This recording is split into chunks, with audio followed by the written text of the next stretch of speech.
नमस्कार, आप सभी का स्वागत है यूट्यूब चैनल कुमार फाइनेंस पर। इस वीडियो में हम बात करेंगे इस ट्रिप प्लानर्स लिमिटेड के बारे में, जो tour and travels related product and services देती है अपने flagship brand is my trip के तहत। इस स्टॉक को मार्केट में आए हुए अभी भी 2 साल पूरा नहीं हुआ है, क्योंकि इसका लिस्टिंग मार्केट में मार्च 2021 में हुआ था। लेकिन मार्च 2021 से देखा जाए तो अब तक इसने अपने इन्वेस्टर्स को मालामाल कर दिया है, क्योंकि मात्र एक ही ट्रेडिंग सेशन में करीब 4% का रिटर्न, पिछले एक सप्ताह में 15% का रिटर्न, पिछले एक महीना में करीब 33% का रिटर्न, पिछले एक साल में 107% का रिटर्न और पिछले 5 साल में ऑलमोस्ट 400% के आसपास रिटर्न दिया है। जिस तरह से इसके शेयर प्राइस में लगातार एक अच्छा मूवमेंट बना हुआ है, उसकी वजह से इसके मैनेजमेंट ने 2 बार अब तक बोनस शेयर इशू करने का अनाउंसमेंट किया है। पहली बार इस कंपनी के शेयर होल्डर्स को 1:1 के रेशियो में मार्च 2022 में बोनस शेयर मिला था, और एक बार फिर से 21 नवंबर 2022 को इसका एक्स बोनस डेट था, क्योंकि एक बार फिर से इस कंपनी के मैनेजमेंट ने 3:1 के रेशियो में बोनस शेयर देने का फैसला किया है,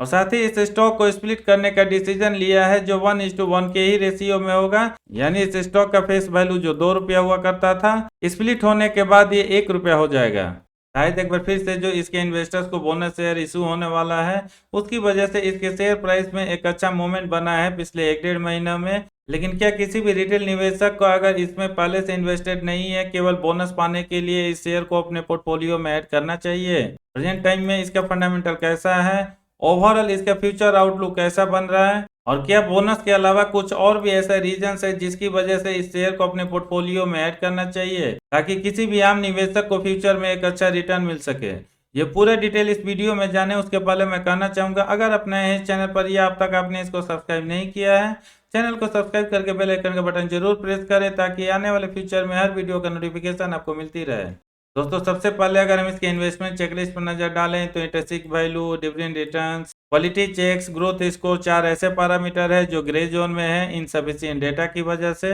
default probability, ROE versus FD rates, entry point, 3 ऐसे पैरामीटर है जो ग्रीन जोन में है, और चूंकि ये शेयर फिलहाल एएसएम लिस्ट में आ चुका है, इसलिए ये रेड जोन में है।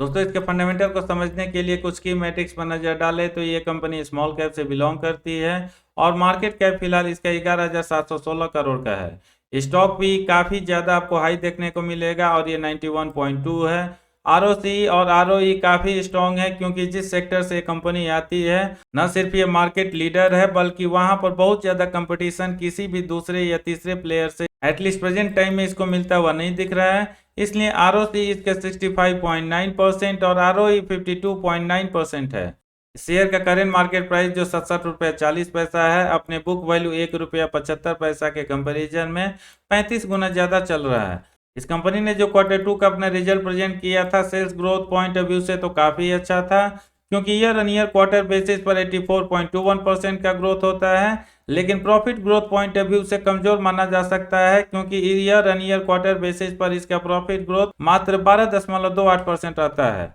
अगर हम इस कंपनी के पिछले कुछ क्वार्टर रिजल्ट पर नजर डालें तो जून 2021 से लेके अब तक काफी स्ट्रॉन्ग माना जा सकता है रेवेन्यू ग्रोथ के मामले में, क्योंकि सेल्स इसका 31 करोड़ से बढ़ के 104 करोड़ होता है। यानी यहाँ पर ग्रोथ रेट करीब 3 गुना के आसपास होता है। लेकिन इसके ऑपरेटिंग प्रॉफिट का ग्रोथ उस रेशियो में जाता हुआ नहीं दिख रहा है, क्योंकि मात्र ये डबल होकर 18 करोड़ से बढ़ के 38 करोड़ तक होता है, और नेट प्रॉफिट भी इस पीरियड में ऑलमोस्ट डबल होता है और 16 करोड़ से बढ़ के 31 करोड़ तक पहुंचता है। अगर हम इस कंपनी के एनुअल रिजल्ट पर नजर डालें तो इसका कंपाउंडेड सेल्स ग्रोथ हो या प्रॉफिट ग्रोथ हो, काफ़ी हाई रहता है, और उसके पीछे रीजंस है, जैसा कि मैंने बताया, जिस सेक्टर से कंपनी आती है वहाँ की ये मार्केट लीडर है, और कोई भी सेकेंड या थर्ड रैंक का ऐसा प्लेयर नहीं है जो इसके बिजनेस को बहुत तगड़े तरीके से चैलेंज कर सके। कंपाउंडेड सेल्स ग्रोथ पिछले 10 साल में जरूर निगेटिव 4% रहता है, लेकिन पिछले 5 साल में 18%, 3 साल में 32% और पिछले 1 साल में सबसे अच्छा 68% होता है। कंपाउंडेड प्रॉफिट ग्रोथ इसके कंपाउंडेड सेल्स ग्रोथ को लगातार बीट करता हुआ नजर आएगा पिछले 3 साल से लेकर 10 साल के बीच में, क्योंकि पिछले 10 साल में ये 55%, 5 साल में 40% और 3 साल में 69% होता है।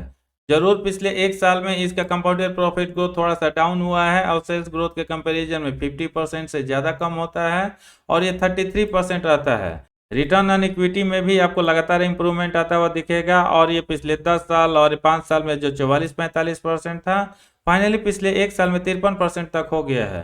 मार्केट कैप के हिसाब से इसके बैलेंस शीट को भी काफी स्ट्रांग माना जा सकता है, क्योंकि करंट टाइम में रिजर्व इसके पास 261 करोड़ का है और इसके ऊपर नाम मात्र 21 करोड़ का कर्ज है। दोस्तों, इसके शेयर होल्डिंग हिस्ट्री भी पिछले 6 क्वार्टर से फिलहाल अच्छा नजर आ रहा है promoters holding point of view से, क्योंकि स्टॉक मार्केट में लिस्ट होने के बाद लगातार इनकी होल्डिंग 75% के आसपास बनी हुई है। म्यूचुअल फंड की होल्डिंग यहाँ पर थोड़ा सा डिक्लाइन होता हुआ दिख रहा है और ये 2.5% से कम होकर आधा परसेंट तक हो जाता है। अदर डोमेस्टिक इंस्टीट्यूशंस की होल्डिंग में यहाँ पर थोड़ी सी बढ़ोतरी आती हुई दिख रही है और 0.67% से ये बढ़ के 1.84% तक पहुंचा है। फॉरेन इंस्टीट्यूशंस की भी होल्डिंग में आपको थोड़ी सी ग्रोथ आती हुई दिखेगी और ये 1% से बढ़ के 2.5% तक होता है, जबकि रिटेल एंड अदर्स जिसमें छोटे और HNI जाते हैं उनकी होल्डिंग में थोड़ी सी कमी आती हुई दिख रही है और ये 20.73% से कम होकर 20.14% तक पहुंच गया है। यानी ओवरऑल इसके शेयर होल्डिंग पैटर्न को समझने की कोशिश किया जाए, प्रोमोटर्स की होल्डिंग स्ट्रांग बनी हुई है, म्यूचुअल फंड ने अपनी होल्डिंग को कम किया है और जो दो बड़े इंस्टीट्यूशन और इन्वेस्टर्स हैं जैसे अदर डोमेस्टिक इंस्टीट्यूशंस और फॉरेन इंस्टीट्यूशंस, उन्होंने अपना स्टेक हल्का सा बढ़ाया है। दोस्तों, इसका इनकम स्टेटमेंट भी फिलहाल इंडस्ट्री के कंपैरिजन में काफी अच्छा नजर आ रहा है, क्योंकि इसका रेवेन्यू ग्रोथ पिछले 5 साल में 18.11% रहता है, जबकि इंडस्ट्री का एवरेज ग्रोथ नेगेटिव 23.55% होता है। इस कंपनी के बिजनेस का जो मार्केट सेगमेंट है वहां पर भी इसने अपना स्टेक अच्छे रेट से ग्रो किया है, क्योंकि 5 साल पहले इस सेक्टर में मात्र इसका 0.62% का स्टेक था, जो बढ़ के फिलहाल 9.63% तक हो गया है। अगर हम इसके शॉर्ट एनालिसिस पर नजर डालें तो ये भी फिलहाल अच्छा नजर आ रहा है, क्योंकि पॉजिटिव साइड में स्ट्रेंथ 9, अपॉर्चुनिटी 2, टोटल 11 का स्कोर हो रहा है, जबकि निगेटिव साइड में वीकनेस 2 और थ्रेट 0, मात्र 2 का ही स्कोर हो रहा है। दोस्तों, जैसा कि हमने देखा इज माई ट्रिप के शेयर प्राइस में लगातार अच्छा मोमेंटम बना हुआ है, जिसकी वजह से इसने अपने इन्वेस्टर्स को एक बहुत अच्छा रिटर्न भी दिया है। लेकिन वॉल्यूम एनालिसिस को समझने की कोशिश किया जाए तो लोगों का इंटरेस्ट कोई बहुत ज़्यादा मिड टर्म से लेके लॉन्ग टर्म तक के लिए अच्छा नज़र नहीं आ रहा है, क्योंकि 1 मंथ डेटा से लेके यस्टरडे डेटा तक जो डिलीवरी का परसेंटेज है वो हायर साइड में 22.5% और लोअर साइड में 18.5% रहता है। दोस्तों, फाइनली अगर हम बात करें क्या इस ट्रिप प्लानर लिमिटेड के शेयर को करेंट मार्केट प्राइस पर बाई करके पोर्टफोलियो में ऐड करना चाहिए, इसको जानने समझने के लिए यहाँ पर मैं 2 फैक्ट्स आपके साथ शेयर करना चाहूंगा। पहला, नो डाउट इस कंपनी का जो रेवेन्यू और प्रॉफिट ग्रोथ रहा है पिछले कुछ सालों में और भी आगे ये कंटिन्यू कर सकता है, क्योंकि कोरोना ओवर होने के बाद जिस तरह से लोगों का इंटरेस्ट एक बार फिर से घूमने फिरने में बढ़ा है, उसके लिए चाहे कोई इंडिविजुअल हो या फैमिली हो, उसको गाड़ी और होटल की जरूरत पड़ेगी। और अमूमन जैसा लोगों का कैरेक्टर होते जा रहा है, वो फिजिकली जाकर कहीं पे कुछ सेट करना नहीं चाहते और ऑनलाइन प्लेटफॉर्म को ज़्यादा प्रेफरेंस दे रहे हैं।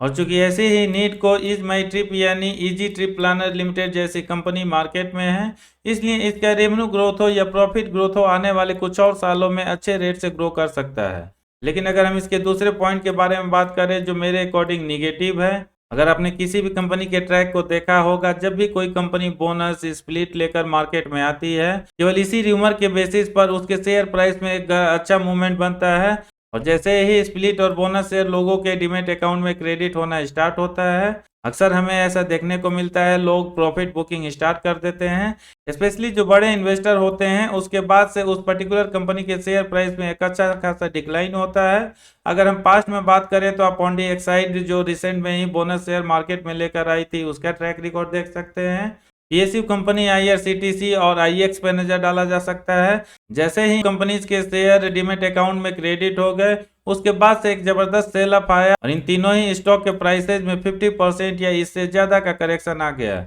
इसलिए हो सकता है इजी ट्रिप प्लानर्स लिमिटेड का बोनस शेयर जो इसके मैनेजमेंट द्वारा अनाउंस किया गया है, जैसे ही डीमेट अकाउंट में क्रेडिट होगा यहाँ पर भी एक भारी बिकवाली आ सकती है और जो फिलहाल वन वे ट्रैफिक की तरह ऊपर की तरफ ही चलते जा रहा है, यहाँ से एक बड़ा डाउनफॉल आ सकता है। लेकिन चूंकि स्टॉक मार्केट में कुछ भी प्रेडिक्ट करना बहुत ज्यादा आसान नहीं होता है, तो जरूरी नहीं कि ऐसा ही हो। दूसरा निगेटिव पॉइंट है, ऑलरेडी ये शेयर काफी ज्यादा ओवर वैल्यूड हो चुका है, इसलिए वैसे भी तो इसमें एक बिकवाली तो बनी रही है ताकि ट्रेडर लोग प्रॉफिट बुक कर सके। और अगर ऐसा नहीं भी होता है तो वैल्यूएशन इसका तब तक ऑन ट्रैक नहीं आ सकता या अट्रैक्टिव नहीं हो सकता जब तक इस शेयर का मार्केट प्राइस एक रेंज में न चले और इसका प्रॉफिट और रेवेन्यू ग्रोथ लगातार स्ट्रॉन्ग न रहे। इसलिए मेरा सजेशन रहेगा, अगर आप एक ट्रेडर है और करेंट मार्केट प्राइस पर एक अच्छा टेक्निकल डेटा एनालिसिस करके इसमें ट्रेड ले सकते हैं तो ऐसा किया जा सकता है। लेकिन अगर कोई भी इन्वेस्टर मिड टर्म से लेकर लॉन्ग टर्म तक के लिए शेयर को कंसीडर करता है, कम से कम मैं अपने एनालिसिस और पास्ट के एक्सपीरियंस के बेसिस पर कह सकता हूं,